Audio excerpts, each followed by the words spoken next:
잘 들었습니다.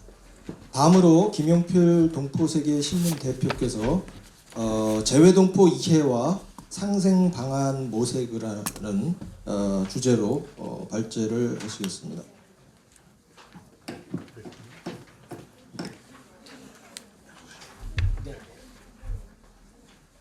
안녕하세요. 참 많은 분들이 오셔가지고 앞에서 발표하려니까 좀 떨리네요.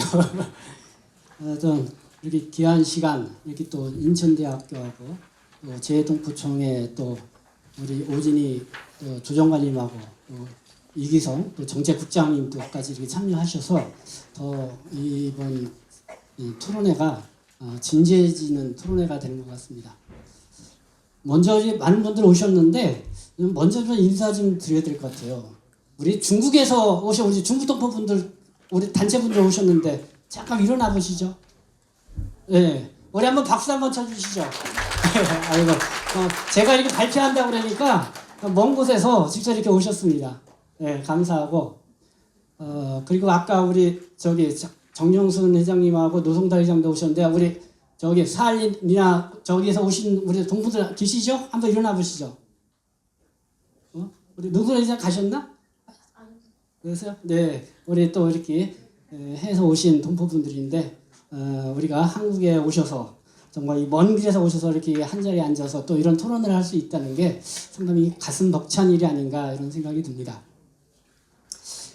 재동포 이해와 이제 정책 이슈 포럼이 좀 큰 주제고 제가 주제 발표를 하는 거는 재동포 이해와 이런 상생 방안 모색 이거로 이렇게 했습니다. 사실 오늘 이 자리는 우리 저는 그 송도라는 지리적 위치가 오늘 이 자리를 만든 것 같아요. 재동포청이 있고 인천대학교가 있고 서로 가까이 있는데 좀 사이좋게 잘 지내서 이 동포들을 위한 뭔가 좀 큰 프로젝트와 뭔가 큰 계획을 갖고 뭔가 막 밀고 가면 좋겠다. 또 이 인천이라는 지역이 뭐 아까 오진희 조정관님 말씀도 하셨지만은 상당히 의미 있는 곳이잖아요.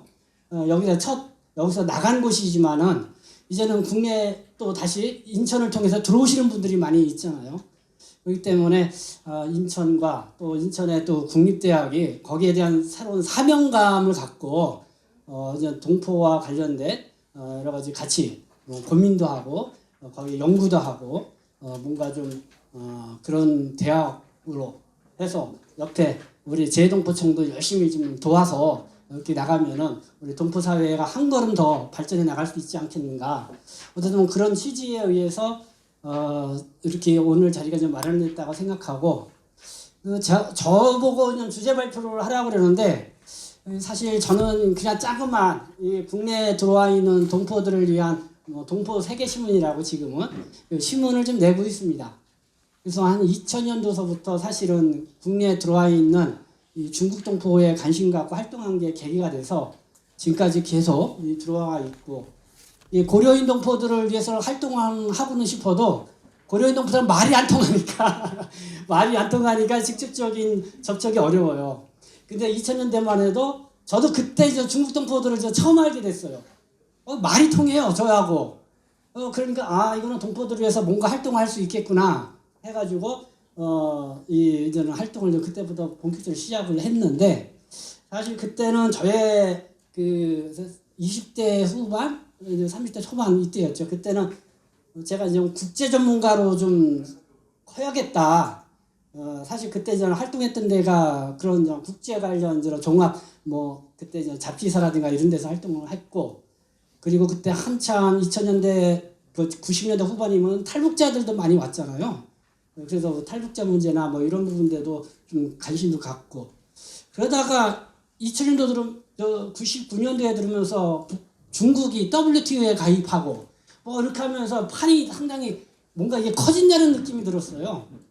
그러면서 이제 중국 동포를 접촉하고 나서 이 대한민국 사회 앞으로의 성장하려면 어떻게 나가는 게 필요하겠냐. 결국은 이 중국 동포가 더 제가 중하게 여겼던 게 뭐냐면은 사실 저는 대학에서 영문학을 공부를 했기 때문에 중국 동포들을 위해서 활동한다는 게 상당히 안 맞거든요. 언어적으로도. 근데 저는 그때 딱 생각한 게 한국 사회가 영어 교육을 많이 시켰어. 영어 교육은 그거 뭐 미국에서 공부하시는 분들과 이런 전문가들은 많아. 근데 중국이 저렇게 WTO 가입하고 또 옆에 나라서 큰 나라인데 우리가 너무 중국도 모르고 또 언어 공부도 잘 안 돼 있고 그때 우리 중국 동포들이 상당히 우리가 한국 사회가 그동안 준비해 오지 못했던 거를 동포분들이 그동안 준비해 왔고 그게 우리 모국 사회에서 뭔가 기여할 수 있는 그런 자산이 될 수 있겠구나. 그런 나름대로 제 그 당시에 그런 비전을 가졌었어요. 근데 제가 이제는 그 중국 동포들 처음 접촉할 때는 정말 다들 한국에 와가지고 힘들게 일을 하고 체류도 불법 체류이고 그다음에 뭐랄까요 뭐 일을 하다 돈을 못 받고 일하다가 다치고 했는데도 돈도 못 받고 한국에 또 이렇게 와서 좀 잘 살아보자 결혼으로 왔는데 또 사기 결혼 당하고 뭐 아주 그런 복잡하고 아주 인권적인 그런 문제들이 너무 많이 터지더라고요. 그러면서 이 중국 동포분들이 어쨌든 한국에 와가지고 참 불만들이 많이 있는 거야. 불만들이. 그 한국에 또 중국 동포 하면은 불법 체류자다라는 기본적인 그런 이미지를 깔고 막 나가고 또 막 좀 멸시하고 막 이런 게 있었죠. 근데 제가 이제 중국 동포들을 그때 처음 접촉을 해보니까 정말 따뜻한 인간미가 다 있으시고 순박하시더라고. 다 저 농촌에서 오시고. 근데 어쨌든 체류 문제 때문에 이런 거를 누군가가 좀 대변을 해가지고 이 동포 사회에 좀 정확하게 알게끔 해주는 게 필요하겠다. 그렇다고 뭐 한국 언론들이 무슨 사건이 있을 때나 좀 관심 갖지 그렇게 관심 안 갖잖아요.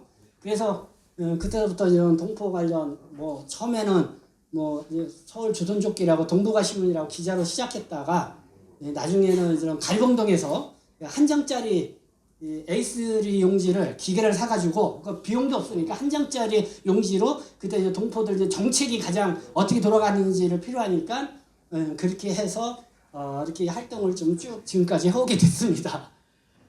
이렇게 보니까 한 20년, 25년 됐어요. 그때는 뭐 정부기관이라든가 뭐 여기가 있겠어요. 법무부가 유일한 대화 창구인데 법무부는 사실 뭐 불법 체류 단속 문제니 또 뭐 비자 정책이니 뭔가 좀 뭐 그런 부분이잖아요. 그러나 따뜻하게 동포를 포용해가면서 함께 우리 동포에 나갈 방향이 어떻게 나가야 된다, 정책이 어떻게 나가야 되느냐 이런 걸 진지하게 이야기를 나눌 수 있는 사실 그런 창구가 없었어요. 근데 어쨌든 뭐 제가 열심히 활동을 해서 그런지 2년 전에 재해동포청이 생겼잖아요. 저한테 좀 박수 좀 쳐주세요. 그러니까 이 재해동포청이 생기니까 사실 이제는 우리가 이야기할 수 있는 창구가 생겼다. 우리 함께 고민할 수 있는 창구도 생겼다. 뭐 이런 참 달라지는 분위기를 참 느낄 수가 있다. 그래서 이제는 우리가 진정으로 우리 동포 사회와 우리 한국 사회가 상생 발전할 수 있는 그런 거를 같이 이제 고민하고 나갈 충분한 저는 그런 계기가 되지 않았나 이런 생각을 가져보게 됩니다. 그래서 좀 제가 서설이 길긴 했지만은 꼭 이 말씀을 먼저 드리고 시작을 하는 게 필요하겠다 싶어가지고 제가 좀 말씀을 드립니다. 그래서 제가 잠깐만요. 그러면 제가 준비해온 페이퍼를 보고 사실 여기에 보면은 제가 발제문을 썼어요. 아마 이걸로 한 17페이지 넘게 이렇게 발제문을 썼는데 여러분들이 이거는 한번 꼼꼼하게 좀 잘 읽어보셨으면 좋겠고 이 발제문 있는 대로 제가 발표를 하면은 뭐 1시간도 넘어야 되고 그러니까 지금은 제가 같이 좀 고민도 해봐야 되고 정책을 그런 걸 쪽집게식으로 제가 좀 말씀을 좀 드리도록 하겠습니다. 자, 제가 뭐 서론, 본론, 결론에서 광복 80주년 올해가 광복 80주년이죠. 재해동포의 이해제고가 필요한 뭔가 계기를 삼아야 된다. 그리고 국내외 재해동포 현안, 뭐 정책적으로 우리가 좀 같이 고민해볼 현안들이 어떤 것들이 있는지, 그리고 결론으로 상생 방안을 위한 재원, 나갈 방향과 모델 찾기, 뭐 이런 식으로 말씀을 드리고자 합니다. 올해가 이제 광복 80주년입니다. 그래서 저는 재해동포에 대한 인식 전환의 해로 삼아야 된다. 이거를 슬로건을 갖고 싶습니다. 아까 오진희 조정관님도 우리 동포들이 해외로 나간 그 과정들을 말씀을 하셨습니다. 뭐 만주 지역으로, 연해주 지역으로, 미국, 멕시코, 쿠바 지역으로. 우리가 1910년 한일 합방 그 일제 강점기에 들어가기 전에 그 먼저 우리 동포분들이 해외로들 나가셨죠. 사실은 참 먹고 살기 위해서 나가셨던 거죠. 그러나 이런 분들이 미리 어쨌든 그런 토대를 만들어놔서 우리가 이 독립운동을 할 때에 상당히 거기에 대한 미천도 대주기도 하고, 그리고 또 실제로 독립군으로 참여해가지고 이렇게 독립운동을 했던 그런 역사들이 있다는 것을 우리가 알고, 우리 그냥 동포들 스스로도 내가 볼 때는 이런 역사를 알아야 된다고 생각하고, 그 다음에 우리 내국인들도 이러한 역사를 알므로써 서로 우리의 인식을 전환시킬 수 있는 계기가 되지 않겠는가, 그런 생각을 가져보게 됩니다.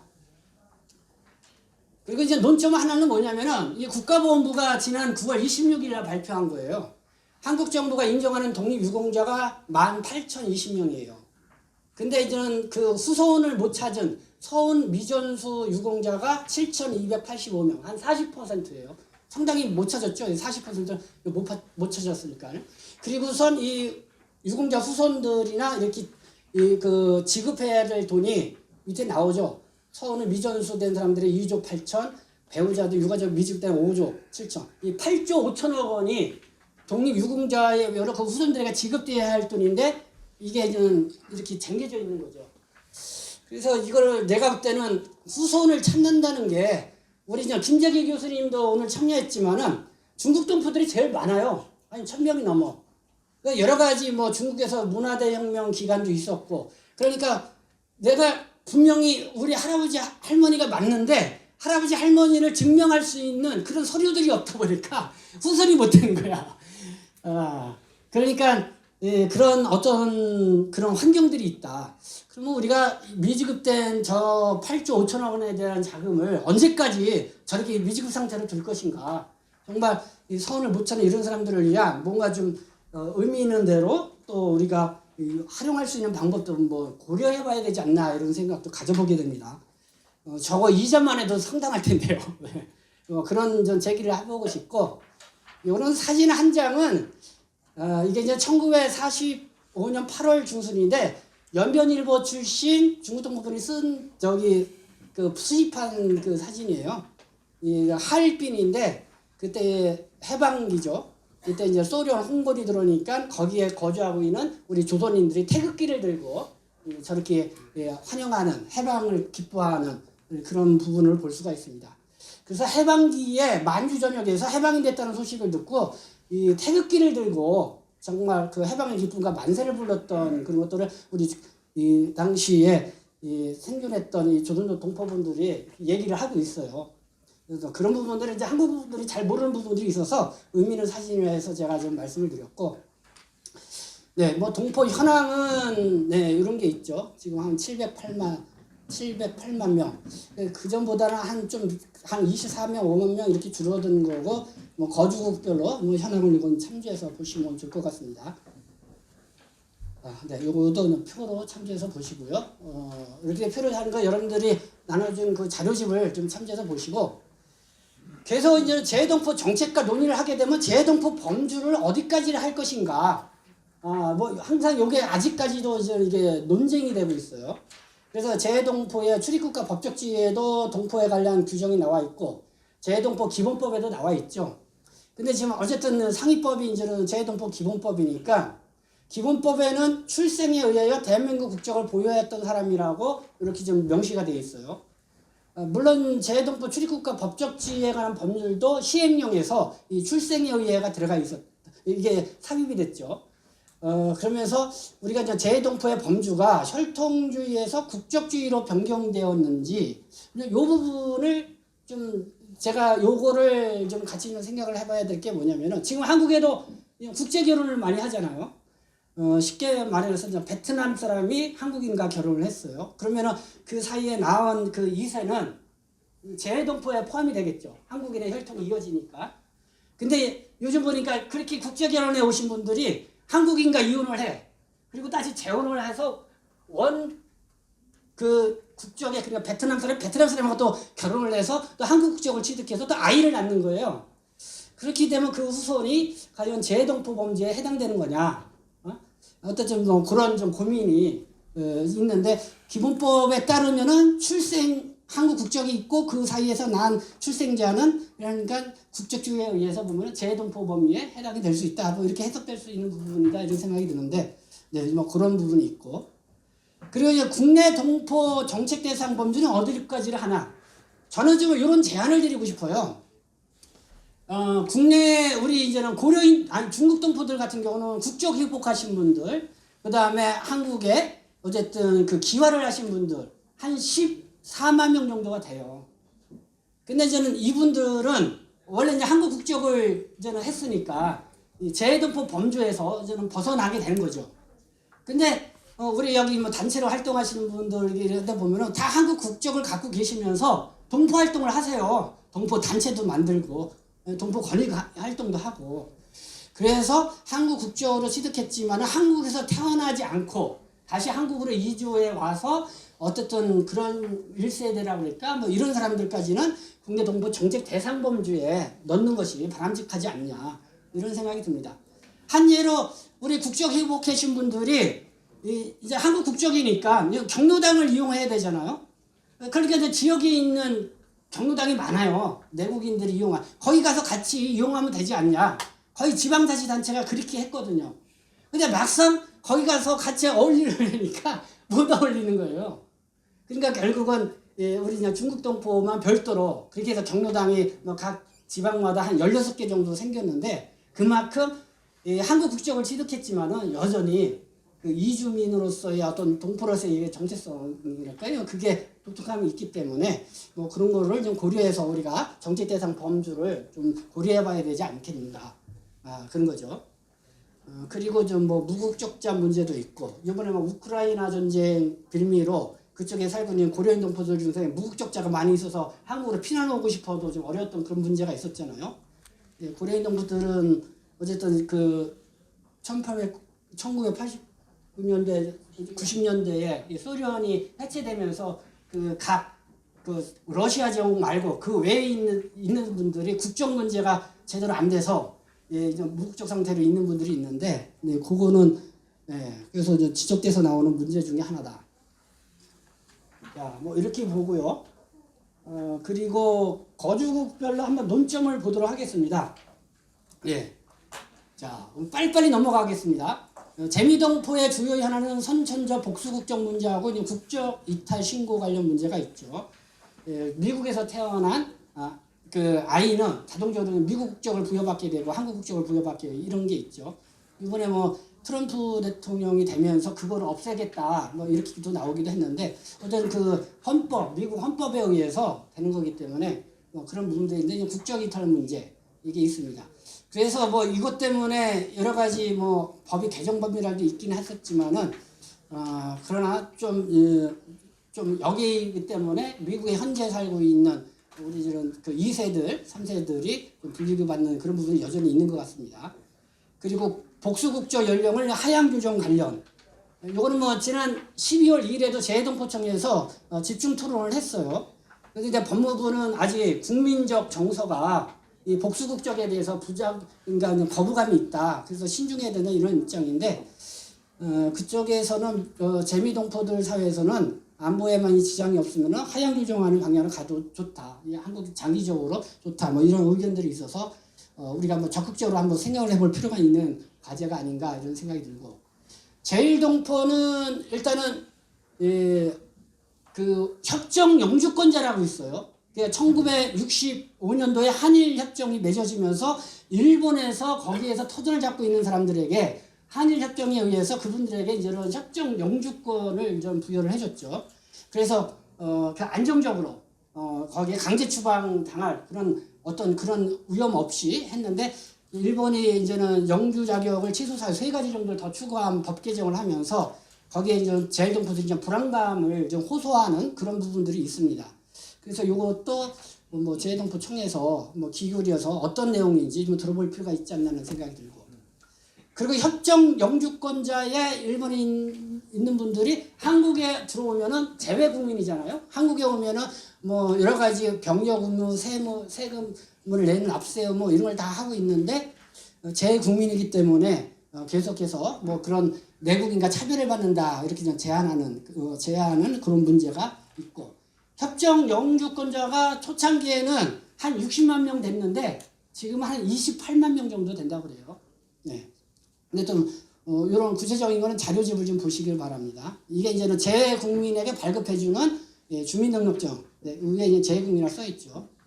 그리고 일본 사회에는 이제 조선학교 문제가 있습니다.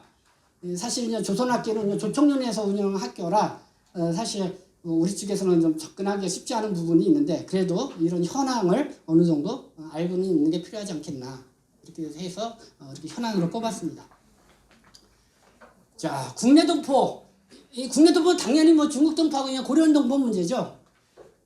그래서 사실 제가 한번 10가지를 한번 쭉 뽑아봤어요. 어떤 현안 문제들이 있는지 10가지를 쭉 뽑아봤는데 이걸 뭐 다 설명하려면은 좀 어려운 문제고, 어쨌든 조선족과 고려인 동포들의 한국에 와서의 정체성 문제, 이 조선족 동포를 바라보는 시각하고 고려인 동포를 바라보는 시각이 약간 좀 다른 것 같아요.